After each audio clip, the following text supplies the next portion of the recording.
मेरा नाम प्रतीक मिश्रा है। मैं वेस्ट बंगाल के एक गांव में रहता हूं और अभी इंजीनियरिंग का कोर्स कर रहा हूं और साथ में ही मुझे बाइक राइडिंग का भी शौक है।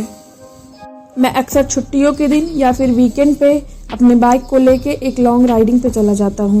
एक दिन मेरे साथ कुछ ऐसी घटना घटी जिसे आज भी सोचता हूं तो मेरे शरीर की रूह कांप जाती है। आज से 2 साल पहले की बात होगी।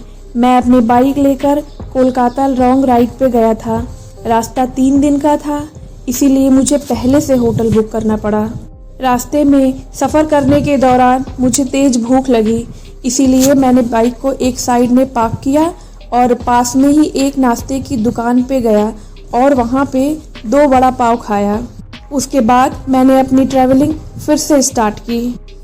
कुछ समय बाद शाम को अचानक मेरा पेट बिगड़ गया। मैं होटल पे जाऊं इतना समय भी नहीं था मेरे पास, इसीलिए मैंने पास में ही सुलभ शौचालय था जिसको मैंने यूज करने के लिए सोचा। उसके बाद मैं उस शौचालय में चला गया और कुछ ही मिनटों के बाद मुझे वहां किसी की पायल की आवाज़ सुनाई दी। मुझे कुछ अजीब सा लगा कि किसी पुरुष के शौचालय में एक औरत का क्या काम भला, और तभी वहां की सारी लाइटें ऑन ऑफ होना शुरू हो गई। मुझे अचानक बहुत तेज डर लगने लगा। मेरा शरीर डर के मारे कांपने लगा। मेरे शरीर के रोए खड़े हो गए। फिर मैंने जोर से आवाज़ लगाई, कौन है जो ये मजाक कर रहा है? बाहर निकलो, तुम्हें छोड़ूंगा नहीं मैं। थोड़ी देर के बाद वहाँ सब ठीक हो गया। मैं जल्दी से बाहर निकलने की कोशिश करने लगा, लेकिन वॉशरूम का दरवाज़ा खुल ही नहीं पा रहा था। मैंने बहुत ट्राई करके देख लिया, लेकिन जैसे लग रहा था कि दरवाज़ा लॉक हो गया है। फिर मैंने चौकीदार को आवाज़ लगाई तो उसने आके देखा तो कहा कि दरवाज़ा तो खुला है, फिर तुमसे क्यों नहीं खुल रहा है? तुम अंदर से थोड़ा धक्का लगाओ तो खुल जाएगा। फिर मैंने धक्का दिया तो देखा दरवाज़ा खुल गया। मैंने चौकीदार को पैसे देकर बाहर निकल ही रहा था कि फिर से मेरा पेट खराब होने लगा। मुझे उस खतरनाक वॉशरूम में नहीं जाना था, लेकिन मेरे पास कोई रास्ता भी तो नहीं था। ना चाहते हुए भी मैं उस बाथरूम में फिर से घुसा।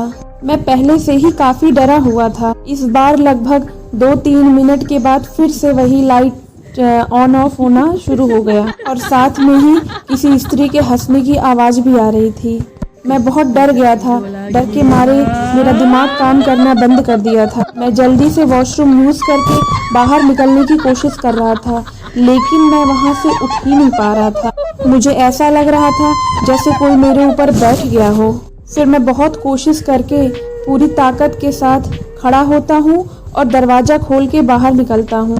जब मैं बाहर निकलता हूँ तो मैंने देखा कि सुलभ शौचालय का मुख्य दरवाज़ा बंद था और उस पर काफ़ी सारे जीव जंतु चिपके हुए थे। ऐसा लग रहा था कि ये वॉशरूम सदियों से बंद हो, यहाँ पर कोई नहीं आया है। यह खौफनाक दृश्य देखकर मेरे तो प्राण ही निकल गए। ऐसा महसूस होने लगा कि मैं यहाँ से बाहर जिंदा नहीं जा पाऊंगा। मैं जोर जोर से रोने लगा। वहाँ पे काफ़ी अंधेरा था और किसी चीज़ की दुर्गंध भी आ रही थी। मैं सोचने लगा कि यहाँ से बाहर कैसे निकलूंगा। तभी अचानक मेरे सामने बड़ी लाल आँखों वाली, लंबे बालों वाली भयानक औरत खड़ी थी। वो देखने में बहुत डरावनी लग रही थी। उसे देखकर मेरे होश उड़ गए। मैं तुरंत ही दरवाजे की ओर दौड़ा, लेकिन घबराहट की वजह से मेरे पैर फिसल गए और मैं नीचे फर्श पे गिर गया। फिर मैंने देखा वो पायल की आवाज़ उसी भयानक चुड़ैल की तरफ से आ रही थी। उस चुड़ैल को देख के लगा कि आज मेरी जिंदगी का आखिरी दिन है और अब मैं बचने वाला नहीं हूँ। थोड़ी देर में वो औरत मेरे पास आकर बैठ गई और मुझे जानवरों के जैसे सूंघने लगी। मुझे अपनी मौत साफ साफ दिखाई दे रही थी। लग रहा था कि आज ये चुड़ैल मुझे मार के ही दम लेगी। मैंने सोचा एक आखिरी कोशिश करके देख लेता हूँ। फिर अपनी सारी हिम्मत लगा के एक आखिरी कोशिश की और खड़ा हो गया और जोर जोर से दरवाजे को पीटने लगा। थोड़ी देर में वो दरवाज़ा टूट जाता है और मैं बाहर निकलता हूँ। जब मेरी नज़र बाहर खड़े लोगों के सामने पर पड़ी तो मैंने देखा कि लोग मेरे सामने ऐसे देख रहे थे जैसे मैं कोई पागल खाने से भाग के आया हूँ। गांव के लोगों ने मुझसे कहा, पागल हो क्या, पी के आए हो? तभी मेरे पास में खड़ा आदमी मेरे पास आता है और पूछता है, भाई तुम वहाँ अंदर क्या कर रहे थे?